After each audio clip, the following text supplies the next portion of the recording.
E é um desafio. É um desafio, irmãos, trazer a palavra do Senhor. Eu falei com o Davi, falei, Davi, eu ia pregar uma coisa e vou pregar outra. Aí ontem eu fui na reunião de casais da terceira igreja, cheguei lá, o Paulo Henrique pregou no texto que eu ia pregar. Falei, vou mudar de novo. Mas na verdade eu tinha 2 textos e eu estava em dúvida entre eles. Né? Então Deus revelou ali ontem que não era para ser aquele texto ali hoje, é para ser o que nós vamos fazer hoje. E você vai abrir sua Bíblia em Mateus 14. Deixa a sua Bíblia aberta aí.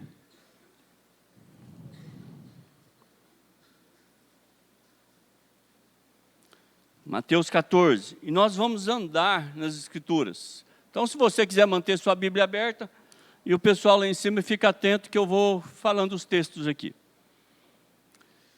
Nós vamos orar mais uma vez. Se nós estamos aqui nessa manhã é porque Jesus foi obediente até o fim. Até o fim. Ele foi obediente até o fim. E se nós temos uma recompensa hoje, se é sobre nós a graça do Senhor Jesus, a salvação em Cristo, isso é uma recompensa que nós temos, pelo que Cristo fez por nós. Foi pago um alto preço, para que eu e você estivéssemos aqui livres, podendo cultuar o Senhor, podendo viver para Ele. Vamos orar? Baixe sua cabeça, feche seus olhos. Deus, obrigado porque o Senhor nos resgatou do império das trevas e nos transportou para o reino da Tua maravilhosa luz. Obrigado pela salvação em Cristo, Deus. Nós declaramos nessa manhã a nossa alegria por conhecer o Evangelho, por saber o que o Senhor fez por nós, por entender, por receber, por acreditar, por confessar que Jesus é o nosso Senhor e Salvador. Obrigado, Deus, porque o Espírito Santo está aqui nessa manhã. Eu tenho a plena convicção disso. Não é pela minha fé, mas é pela Tua promessa, que onde estivessem 2 ou 3 reunidos, o Senhor estaria conosco. Então, nessa manhã, nós queremos que o Espírito Santo de Deus ilumine as nossas mentes, para que nós venhamos a aprender, entender, receber e perseverar nessa palavra maravilhosa, deliciosa do Senhor. Obrigado pela ousadia dos meus irmãos aqui nessa manhã. Ousadia na palavra, ousadia no louvor, enchendo o nosso coração de alegria. Nós oramos em nome de Jesus, amém. Meus irmãos, eu não sei porque eu fui puxando o púlpito aqui, ele foi virando. Vamos lá. Queridos, esse texto, esse capítulo 14, e eu vou andar pelo capítulo 14, talvez todo, se não der tempo eu vou andar por uma parte dele. Fala sobre a morte de João Batista. A morte de João Batista fala em 3 livros da Bíblia. Fala aqui em Mateus, fala em Lucas e fala em Marcos. João não cita nada sobre a morte de João Batista. Né? João tem uma visão diferente. E é muito interessante, porque João Batista, a história de João Batista começa quando Maria se engravida de Jesus. Mas antes de Maria engravidar, Isabel havia engravidado também. Engravidado de João Batista.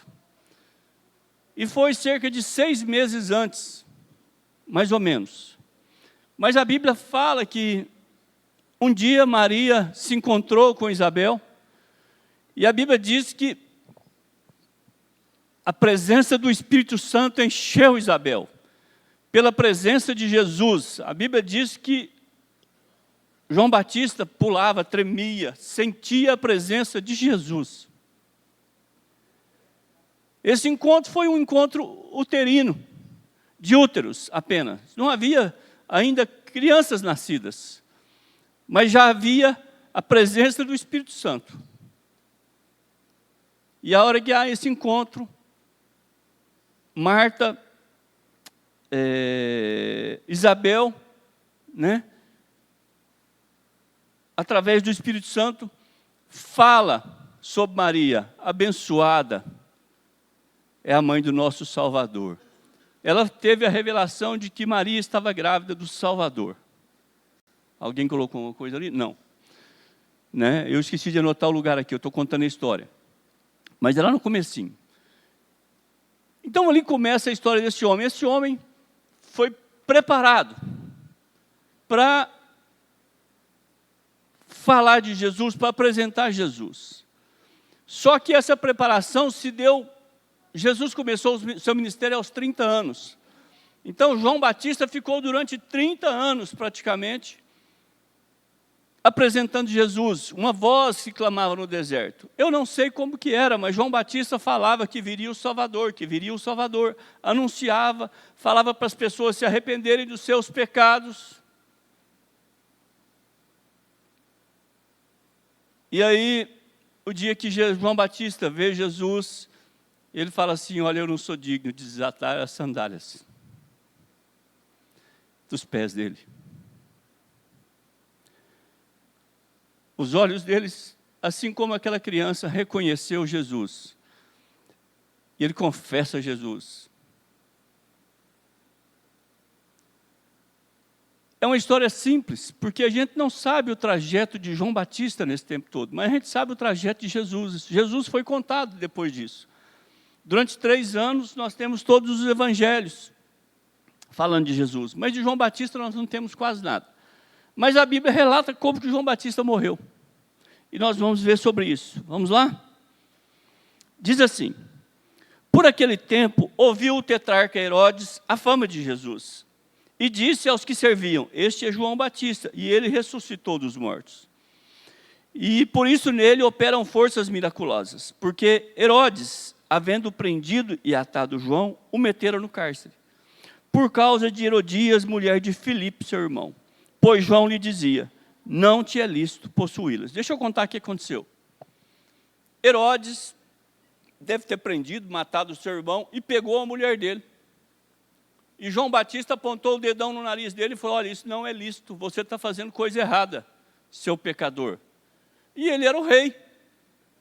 E rei que é rei, não gostou de ouvir o que tinha que ouvir. Nós não gostamos de ser confrontados. No nosso pecado dói, machuca. E Herodes manda João Batista para a prisão. E João Batista agora está preso. E alguns falam assim, olha, João Batista, ele ouve falar de Jesus e fala, olha, sobre Jesus o espírito de João Batista. No outro lugar fala que é o espírito de Elias. Então eles estão ali enloucubrando, pensando as coisas. Porque a notícia de Jesus já estava se alastrando, que Jesus estava fazendo. Começou o ministério de Jesus e ele já estava muito forte, as pessoas já conheciam e falavam pelas ruas. E agora João estava preso, querendo matá-lo. E querendo matá-lo, versículo 5, temia o povo porque o tinham como profeta. Ora, tendo chegado o dia natalício de Herodes, dançou a filha de Herodias diante dos todos e agradou a Herodes, pelo que prometeu como juramento dar-lhe o que pedisse. Então ela, instigada por sua mãe, disse, dá-me aqui num prato a cabeça de João Batista. Entristeceu-se o rei por causa do juramento dos que estavam com ele à mesa, e determinou que lhe a dessem, e deu ordens, e decapitou a João no cárcere. Foi trazida a cabeça num prato e dada à jovem, que a levou à sua mãe. Queridos, versículo 12. Então disseram aos seus discípulos, então vieram os seus discípulos, levaram o corpo e o sepultaram. E depois foram e anunciaram a Jesus. Deixa eu fazer a primeira parada aqui. As percas virão. Todos nós vamos ter percas. Todos nós. Todos nós. Todos. Ontem eu estava conversando com o irmão, orei com ele. E ele está tremendamente angustiado. É o Rodrigo, o esposo da Gleive. Porque o pai dele foi para a UTI, foi entubado, e ele extremamente angustiado. com isso. Eu falei, Rodrigo, calma, calma, calma. Deus sabe todas as coisas. Só que a hora que chega na nossa casa, dói. Porque na casa do vizinho não dói muito, mas na nossa dói. As percas virão. E talvez a primeira grande perca que nós vemos no Evangelho de Jesus sentir foi a morte de João Batista. Jesus amava João Batista. E ele disse assim, dentre os nascidos de mulher, ninguém é maior do que João. A consideração dele com João era altíssima. Pelo grau de consagração, pela missão de João, talvez pela santificação, pela preparação do terreno, talvez por ser primo. Havia ali um laço forte, muito forte. Aqueles meninos viveram juntos durante muito tempo, andaram juntos. Primos, chegados. E agora, a primeira perca. As percas virão. Aí você pode me falar, mas como eu vou me preparar para uma perca? Não tem jeito de você se preparar para uma perca. Porque, na verdade, nós não sabemos se nós vamos ser a perca. Nós podemos perder alguém, mas nós podemos também nos perder. Eu viajo constantemente. E eu creio e quero voltar, mas ninguém garante que eu volto. Eu estava vendo, essa semana eu estive num rapaz e ele perdeu a mãe e o padrasto, né? Num caminhãozinho. Se você olhar o caminhão, você fala assim, não tem jeito de ter morrido nenhum, morreu os dois. Morreram os dois. As percas virão, meus queridos.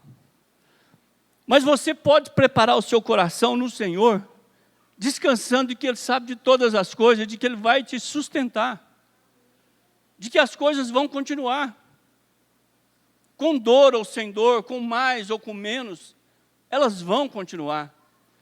Muitas vezes, e a grande maioria das vezes, nós achamos que o nosso braço forte sustenta as coisas. E, na verdade, não são os nossos braços que sustentam, é o Senhor dos Exércitos que nos sustenta. Ele sustenta as nossas empresas. Se eu perguntar aqui, alguns de vocês que têm comércio, que têm empresa, ou têm uma vida particular, já passou por uma quebradeira? Vamos fazer um confessionário aqui? Vamos fazer um confessionário. Quem já deu uma quebrada na vida? Levanta a mão assim. Gente, a metade. A metade. Então, se você não quebrou, você tem o privilégio de quebrar ainda. Tá? Não é um negócio bom. É ruim. Quando você olha que o dinheiro seu não vai dar para pagar as contas, quando você olha e descobre que tudo que você faz é pouco, que o fundo do poço é o limite, as percas virão. As percas virão. Às vezes as pessoas falam assim, a Bárbara casou, e como é que você fica? Você não fica triste? Eu falo, gente, eu estou feliz, a menina está feliz, está resolvida. O meu genro bom, está cuidando dela melhor do que eu. Eu vou ficar triste com o quê? Mas você perdeu a menina? Não perdi não, eu transferi. Não perdi. Isso é transferência. As percas virão. Sabe?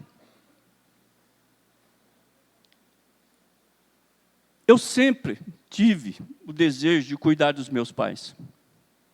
Eu falava isso para Deus. Falei, Deus, me dá o privilégio de poder cuidar dos meus pais. Não só eu, meus irmãos, todos, João Meire, Paulo, o Carlinho. Família que cuidou até o fim. De viver com eles, eu tive a oportunidade de ir embora daquele frutal para ganhar bem mais do que eu ganhava na época. Eu abri mão disso, eu não quis ir, porque eu queria ficar na minha terra, na minha igreja. Eu queria ficar com a minha família. Privilégio. Mas eu sabia que um dia eu ia perder eles, porque as percas virão. Esses dias eu estava conversando com a Mercedes ali, ela falou, nossa, meu pai quase foi, mas não foi. Mas ela sabe que uma hora vai, porque as percas virão. Então, meu querido, aproveite, descanse, curta, abrace, beije, presenteie, divirta-se, porque as percas virão. A primeira grande perca de Jesus foi João Batista. E a Bíblia diz que aqueles discípulos vieram e anunciaram Jesus.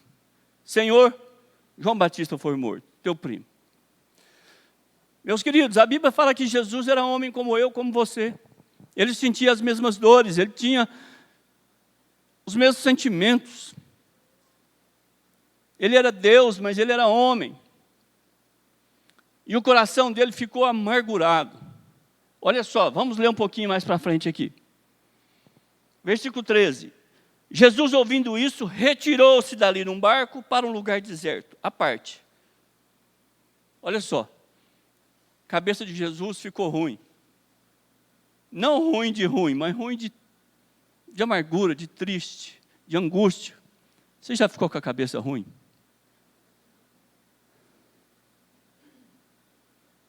Eu me lembro que uma vez eu fui para um lugar e fiquei umas 3 horas debaixo de uma árvore pensando.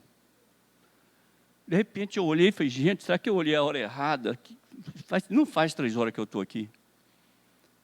A cabeça estava tão ruim que eu não vi o tempo passar. Você já viajou e você está pensando nas coisas, de repente você fala assim, será que eu passei tal cidade? Já aconteceu isso com você aqui? Acontece ou não acontece, Diego? Direto. Será que eu já passei tal cidade? Gente, é uma cidade inteira. E a gente não sabe se está para frente ou para trás. Cabeça ruim. Quer ver cabeça ruim é quando... Deixa para lá, vai lá. Vamos lá. Quando as contas chegam e você não tem dinheiro para pagar. Cabeça ruim. Jesus não estava com a cabeça boa aqui, no sentido de... Ele não queria conversar, ele queria ficar sozinho, ele queria orar. E ele se afastou. E foi para um lugar deserto, à parte. Mas as multidões, sabendo, gente, o povo sabe de quase tudo. Um falou para o outro, Jesus foi para lá, eles foram atrás de Jesus. Onde Jesus ia, as multidões iam atrás dele. Eu não sei se aquela turma tinha mais tempo do que nós, ou se eles não trabalhavam.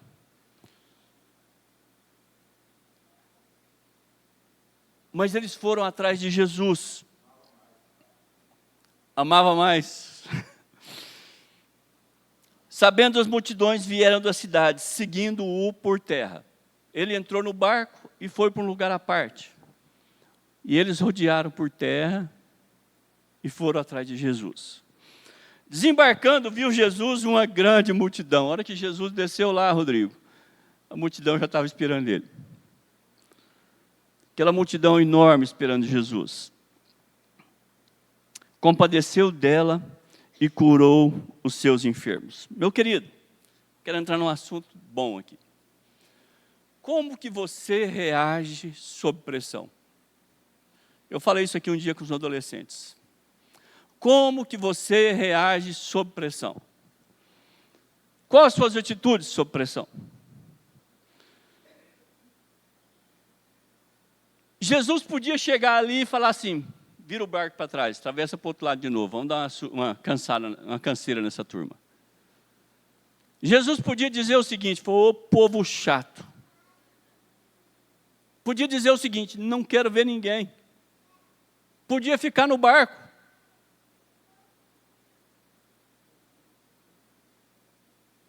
Jesus resolve descer. E ele diz a Bíblia que ele se compadeceu dela e curou os seus enfermos. O que é que traz pressão na gente? Doença traz pressão dentro de casa. Leandro, menino doente, tira o sossego da gente, não tira? Lá em casa, gente, até cachorro está tirando nosso sossego lá. Uma cachorra lá que toda semana aparece com um negócio diferente. Agora é uma tosse. Doença faz pressão na gente. Faz pressão porque, primeiro, nós não temos controle. E hoje tem tantas coisas simples que ficam tão graves. Eu lembro de um irmão nosso que estava na rua cantando, vocês devem ter lembrado disso, do vídeo dele cantando. Pegou um Covid e 6 dias depois, mais ou menos 7 dias depois, nós estávamos velando ele. 53 anos, 54, 55. Cheio de saúde, vibrante, alegre. O que mais que está a expressão? A preocupação financeira. Tem uma palavra que a gente ouve direto. E aí, como é que você está? Tudo bem? Estou correndo atrás. Todo mundo correndo atrás do dinheiro, correndo atrás de uma estabilidade, correndo atrás de estudar os filhos, correndo atrás disso, correndo atrás daquilo. Isso traz pressão na gente, faz a gente levantar cedo e dormir tarde, faz a gente perder as horas. Ou não é assim com você? É só comigo? Não é? Gente, está chovendo, nós vamos, está com frio, nós vamos. Às vezes nós não vamos na igreja, mas trabalhar nós vamos. Pressão. Gente, você quer ver arrumar pressão é quando você casa. Por isso que tem muita gente separando, viu, meus irmãos? Não aguenta a pressão. A hora que o feijão começa a ser por sua conta, a energia chega a primeira vez, gente, a experiência da energia chegar a primeira vez para a gente não é uma coisa normal. Você olha e fala, mas eu parece que nem banho tomei direito, tem R$350 aqui de energia. Né? Quando a gente está na casa do pai, você não preocupa de lavar o carro e não desligar a torneira, mas quando é na sua casa, você lava de balde. A pressão chega, a responsabilidade chega, aí chegam os meninos, a pressão aumenta. E nós estamos vivendo uma época que os homens não querem assumir a sua postura de homem. Eles não estão sendo preparados para isso, para resolver problemas, para pular na frente, para enfrentar, para andar sob pressão. É um mimimi danado. Jesus estava sob pressão da dor e agora sob pressão da multidão. Outra pressão que eu quero preparar vocês para nós enfrentarmos é cuidar dos nossos idosos. Nós já estamos com quase a metade desse país com idosos. Daqui a uns tempos os idosos vão ser mais do que jovens. Ou já são, né? Não sei exatamente, mas... E hoje os filhos não se preocupam com os pais. Eles acham que o Estado vai cuidar. E eu quero dizer para você que é crente, que tem pai, prepare-se para cuidar dos seus pais. Isso é uma pressão que vai vir sobre você e que você tem que assumir, ela é sua. Eu digo para os meninos da UPA, para os jovens, UPA não tem UPA mais, né? Acabou essa meninada. Eu digo para a juventude, fala, olha, você conversa bem com essa mulher que você vai casar. Conversa bem com esse homem que você vai casar. O que é que vocês vão fazer com os pais de vocês? Porque alguém vai ter que assumir. Levar para casa, cuidar. Gente, tem gente que acha que esse princípio não vai ser cobrado de nós, vai ser cobrado. Isso é um princípio da Bíblia, honra o teu pai e a tua mãe. É um mandamento com promessa. Isso é dever nosso. E como cristão, nós temos que ser a excelência disso. Se o mundo faz, nós temos que fazer melhor. E essa pressão, ela vai vir sobre você de uma forma ou de outra. Você pode não assumi-la, mas ela existe. Então prepare-se. Jesus estava sob pressão daquela multidão. E a Bíblia diz que ele compadeceu-se dela e curou. Eu quero chamar a atenção para outra coisa aqui. Acredite no seu chamado. Jesus tinha um chamado. Ele sabia por que ele estava aqui. Ele entendia que a missão dele não era uma missão normal. Que que o Pai tinha enviado, que o Pai tinha dado autoridade, mas que o fardo ia ser grande, pesado. Eu imagino, e eu fiquei pensando, e falei, Deus, o que Jesus pode ter pensado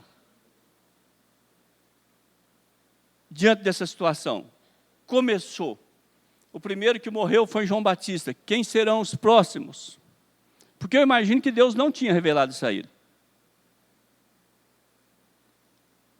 Deus não tinha revelado isso a ele. Ele não sabia que João Batista ia morrer aquele dia. Quem será o próximo? Senhor, eu também, vai chegar a minha hora. Ele sabia que ia chegar a hora dele. Não sabia, Morgana? Jesus sabia que ele tinha uma hora, que tinha um plano. E ele era o plano. Abre lá em Isaías, deixa eu achar aqui onde eu pus. 41.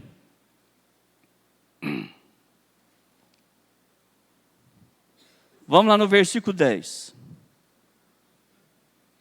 Se Jesus estivesse pensando uma palavra que Deus falou com ele, uma palavra de Deus para ele, será que podia ser essa aqui? Diz assim: não temas, porque eu sou contigo. Não te assombres. Vamos ler junto? Não temas, porque eu sou contigo. Não te assombres, porque eu sou o teu Deus. Eu te fortaleço e te ajudo e te sustento com a minha destra fiel. Eis que envergonhados e confundidos serão todos os que estão indignados contra ti. Serão reduzidos a nada os que contendem contigo. Aos que pelejam contra ti, buscá-lo-ás, porém não os acharás. Serão reduzidos a nada, a coisa de nenhum valor, os que fazem guerra contra ti. Porque eu, Senhor teu Deus, te tomo. Não temas, eu te ajudo. Será que isso passou pela cabeça de Jesus? Eu estou contigo. Na outra página aqui, vira a página.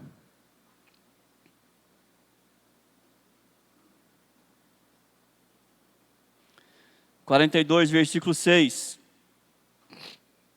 Eu, Senhor, te chamei em justiça, tomar-te-ei pela mão e te guardarei, e te farei mediador da aliança com o povo e luz para os gentios, para abrir os olhos aos cegos, para tirar-lhes da prisão o cativo e do cárcere os que jazem em trevas. Eu sou o Senhor, este é o meu nome.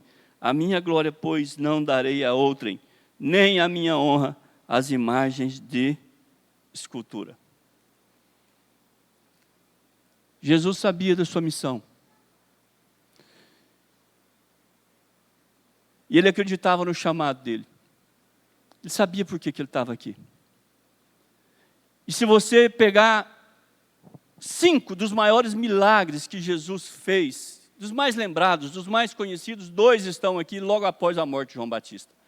Ao invés de Jesus ir para o buraco, ao invés dele se esconder, ao invés dele se amedrontar, ao invés dele desanimar, ao invés dele fugir, ao invés dele transferir a culpa, ao invés dele ignorar, ao invés dele ficar depressivo, doente, chateado, ao invés dele tirar férias, ir para a praia, ao invés dele desistir, ele vai para cima. E a primeira coisa que ele faz é curar todos que chegaram à presença deles. Todos que chegaram à sua presença, Jesus se compadeceu e curou. E ao cair da tarde, versículo 15, vieram os discípulos a Jesus e lhe disseram: o lugar é deserto e já vai adiantada a hora. Despede, pois, as multidões para que, indo às aldeias, comprem para si o que comer. Jesus, porém, lhes disse: não precisam retirar-se, dai-lhes vós mesmos de comer. Mas eles responderam: não temos aqui senão 5 pães e 2 peixes. Então ele disse: trazei-mos. E tendo mandado que a multidão se assentasse sobre a relva, tomando 5 pães e 2 peixes, erguendo os olhos ao céu, os abençoou. Depois, tendo partido os pães, deu aos discípulos e estes às multidões.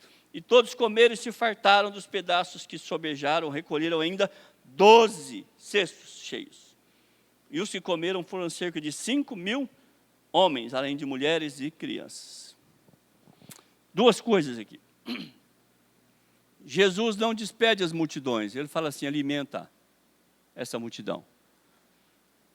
Querido, você nunca vai vir à casa do Senhor e sair daqui sem alimento. Nunca. Nunca. A graça dele, o Espírito Santo dele, vai revelar alguma coisa para você, vai colocar alguma porção no seu coração, mesmo que você não entenda. A Bíblia diz assim, que aos seus amados, a nós, Ele dá até enquanto dorme. Nós estamos dormindo, mas nós estamos recebendo, porque nós somos filhos. É a mesma coisa que acontece no útero. A mãe está grávida, ela está dormindo, mas o bebê está se alimentando. É assim que Deus faz conosco. É assim o cuidado dele conosco. Jesus não os despediu. E ele sai procurando ali, e se eu tivesse que falar alguma coisa na Semana das Mães, eu ia falar sobre isso aqui. Tinha até preparado, mas fica para outro ano. 5 pães e 2 peixes. Acharam um menino ali que tinha 5 pães e 2 peixes. Atrás desse menino tinha uma família. Com certeza tinha uma mãe. Muito caprichosa. Muito caprichosa. Preparou para ele um lanche. Mas ela preparou um lanche mais do que para ele. Preparou um lanche maior, porque podia ter alguém lá. Porque o menino só comia 5 pães e 2 peixes, ele tem que ser... Não, tem uns da UPA que come. Tem uns da UPA que come. Mas o menino tem que ser muito bom. Dependendo do tamanho do peixe, não dá. Ela preparou para poder sobrar um pouco. Talvez tenha alguém que não tenha levado. Ela embalou aquilo para não perder.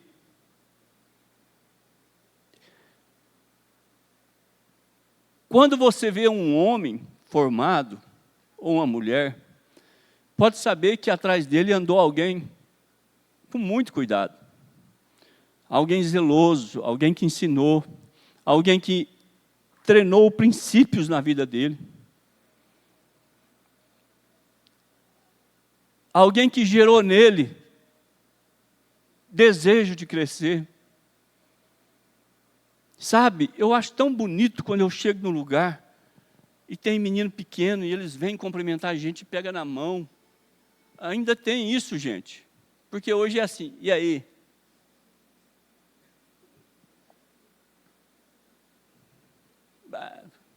Na UPA a gente tem que fazer assim, né? Vai lá, tal, andar com a meninada. Mas parece que esqueceram disso.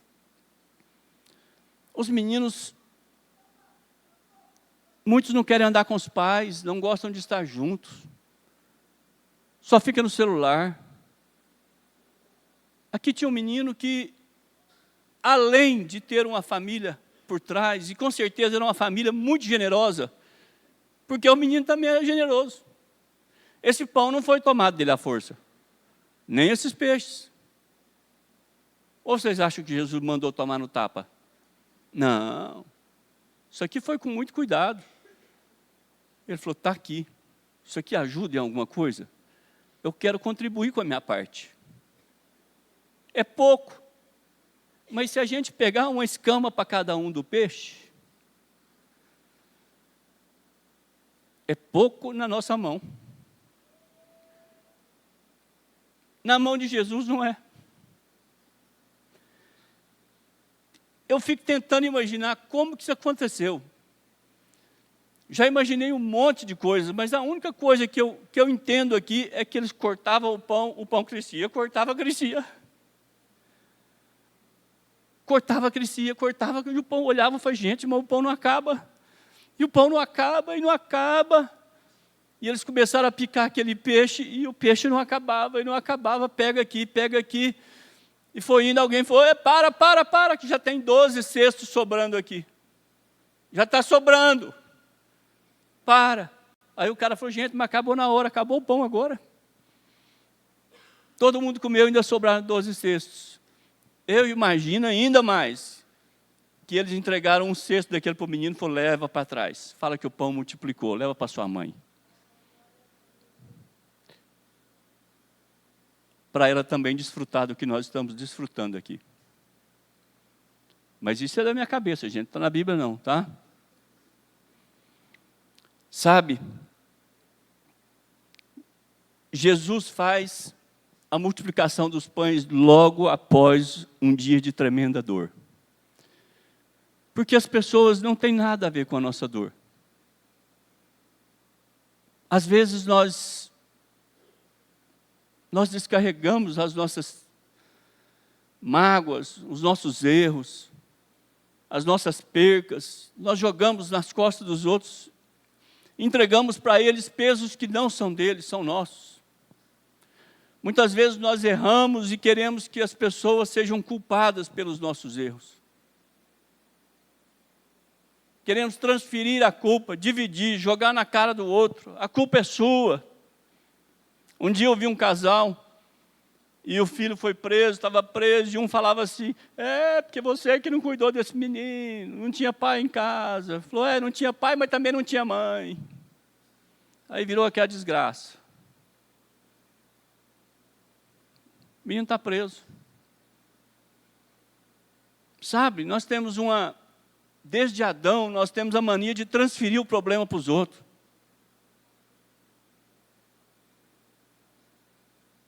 Nós queremos delegar o problema para o outro. Nós queremos o mérito, mas não queremos o custo disso. Sabe, querido, o custo dos nossos filhos na igreja, vir à igreja, não é barato. Eu estou vendo os irmãos aqui, né? Vocês têm 2 filhos, né? Esses meninos querem ficar dormindo ou querem vir para a igreja? Não, tem dia que eles gostam, querem vir. Mas se você deixar 1 mês dormindo, ele não quer levantar mais. Não quer. Isso é igual o cara que casa e começa a ir para o boteco. Depois de 2 meses no boteco, você não tira do boteco mais.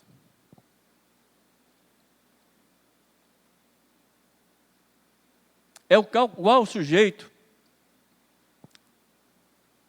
que rouba a primeira vez. Eu vou contar um negócio aqui, eu lembro que, principalmente quando a Bárbara era pequena, a Laura foi um pouco menos. Porque o segundo filho já aprende com o primeiro um pouco, já tem um processo ali que vai funcionando, um vai puxando o outro. Não é assim, Arlene? Né? Já é mais fácil um pouco. Mas eu chegava de viagem, eu sempre tinha moedas, e eu deixava aquele monte de moeda ali, deixava aqui, deixava em cima da mesa e tal, aquelas moedinhas, porque eu falava, não pega nada, sem falar com o pai. E a gente sempre teve uns cofrinhos lá em casa. E eu ficava de olho, para que não sumisse nenhuma moedinha dali. E eu lembro que a Bárbara vinha e falava, papai, eu posso pegar essas moedas para pôr no cofrinho? Eu falei, quantas tem, meu bem? Tem 4. Pode. Eu nem sabia se tinha, às vezes, eu não sabia exatamente, às vezes ela nem perguntava, mas todas as vezes ela vinha me perguntar se podia pegar as moedinhas. Esse negócio de ir na casa dos outros e levar brinquedinho para casa, eu estou dizendo para vocês que tudo dá trabalho. Tudo que tem valor dá trabalho. Tudo que tem valor dá trabalho. Nós precisamos, nós podemos, não só precisamos, nós podemos fazer melhor. Com os filhos, às vezes com os netos, nos esforçando para isso. Às vezes, a gente olha assim algumas famílias e fala assim, já perdeu o menino. Já perdeu. Só o Senhor. Porque depois de um ponto, ninguém segura mais. Mais para frente um pouquinho diz assim, logo a seguir, compeliu Jesus os discípulos a embarcar e passar adiante dele, para o outro lado, enquanto se despedia das multidões. E despedidas as multidões, subiu ao monte a fim de orar sozinho. Em caindo a tarde, lá estava ele só. De novo, Jesus ainda estava com o coração solitário, e ele queria falar com o Pai, e ele subiu para orar sozinho novamente. Entretanto, o barco já estava longe, a muitos estádios da terra, açoitado pelas ondas, porque o vento era contrário. Naquela 4ª vigília da noite, foi Jesus ter com eles andando sobre o barco, andando por sobre o mar. E os discípulos, ao ver andando sobre as águas, ficaram aterrados e exclamaram, é um fantasma. e tomados de grande medo gritaram. Mas Jesus imediatamente lhes disse: tende bom ânimo, sou eu, não temais.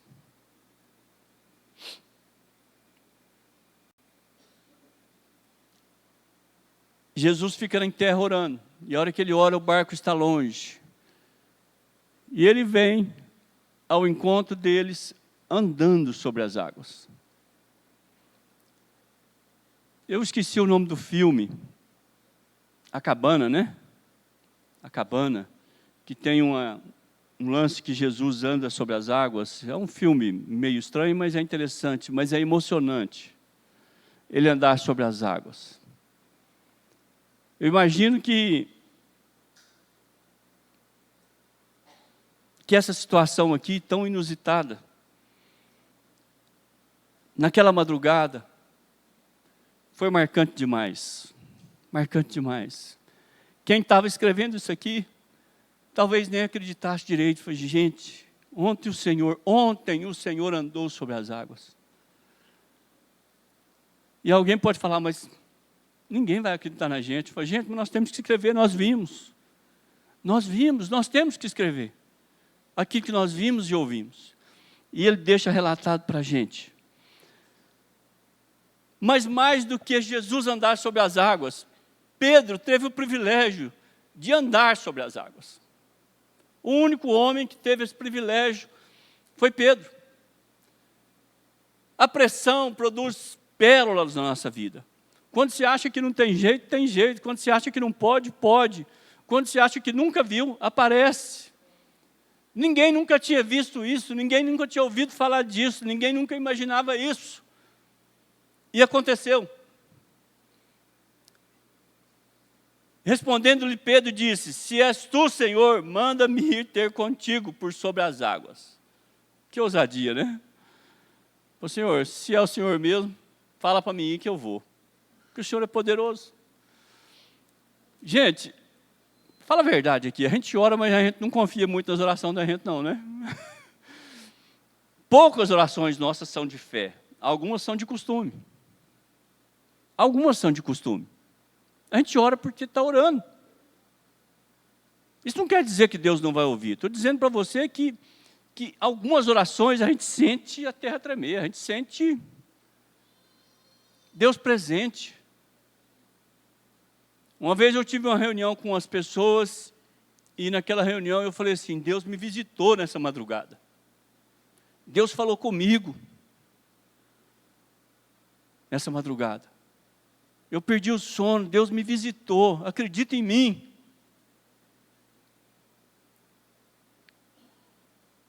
Às vezes a gente sente essa presença de Deus de uma forma profunda. E ele disse, vem. Pedro descendo do barco, andou sobre as águas e foi ter com Jesus.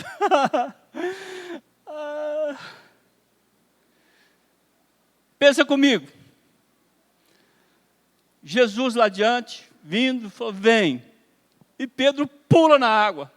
A expectativa dele era que ele pulasse na água e afundasse. Ele pula na água e ele falou, opa, funcionou. E ele começa a andar sobre as águas.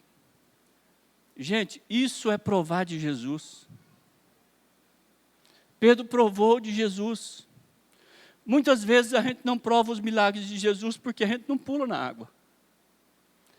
Porque a gente não acredita, porque a gente não confia, porque a gente não descansa.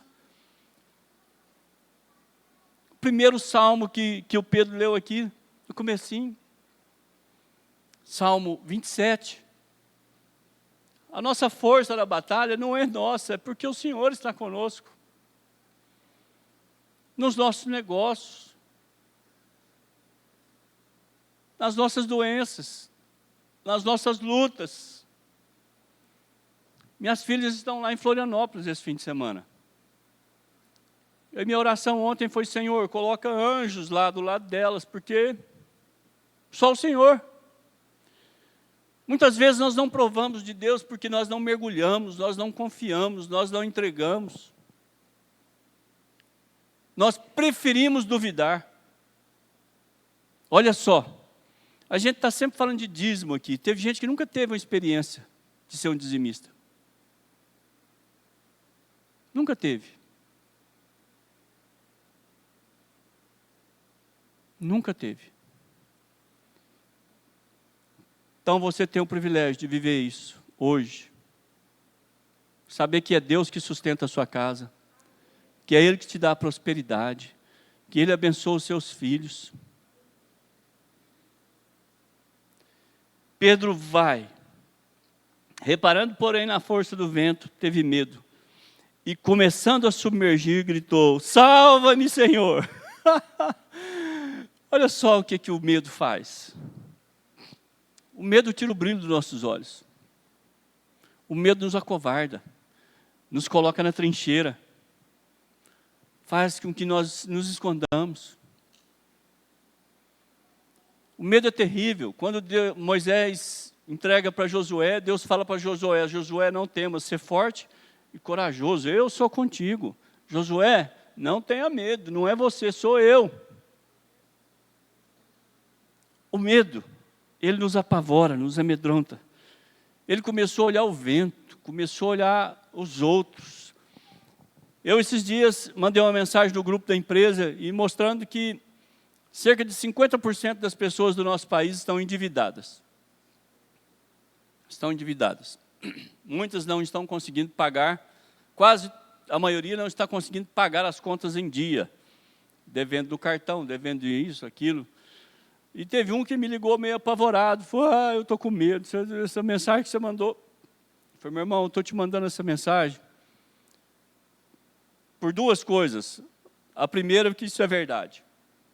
A segunda é para você amarrar os cintos. Não faz conta, não inventa. Cuidado para quem você vende, porque as coisas não estão fáceis. Mas o Senhor vai continuar nos sustentando como sempre fez. Não vai faltar comida na sua casa, não vai faltar o leite para o seu menino. Não vai faltar. Eu creio nesse Deus que nos sustenta. Ainda que a figueira não floresça, ainda que não haja fruto na vide, eu me alegrarei no Senhor. Encerrando. E prontamente Jesus, estendendo a mão, tomou e lhe disse: homem de pequena fé, por que duvidaste? E subindo ambos no barco, o adoraram, dizendo: verdadeiramente és filho de Deus. Subindo ambos no barco. Querido, eu vou encerrar aqui fazendo essa chamada para você. Não experimente ficar fora do barco. Não experimente ficar fora do barco. Sabe, quando a gente às vezes está em pecado, ou quando a gente está triste, ou quando a gente está decepcionado com alguma coisa, a gente tem mania de andar longe do barco, à margem do barco. A gente tem mania de andar nas sombras. A gente tem mania de deixar para depois. Não fique fora do barco. O barco é Jesus. O barco é Jesus. Tem uma música antiga que ela falava assim. Nossa, é antiga, hein? Lembra, Vanusa, você lembra? Falava assim: vede cautelosamente vai. Quem lembra canta: um barquinho a vagar, e o vento que é o seu motor não o deixa parar. Minha vida é assim também, não vivo no mar, mas vivo a vagar. Sou como um barquinho cruzador, e quem me conduz é o Senhor. É o Senhor que cuida de nós. Ele que nos sustenta.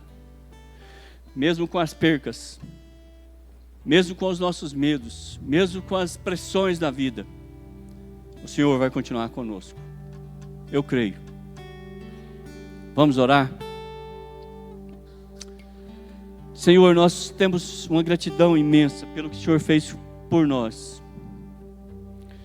O Senhor nos resgatou, o Senhor nos amou com amor eterno.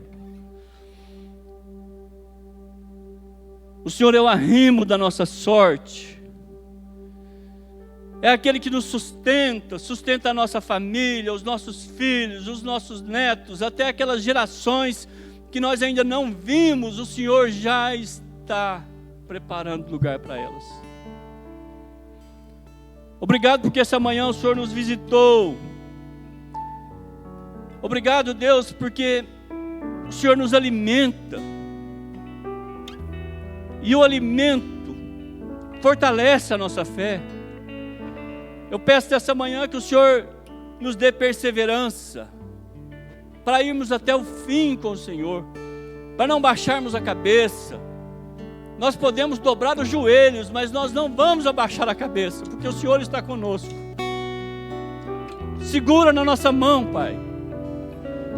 E se cair, não ficaremos prostrados. Não ficaremos prostrados.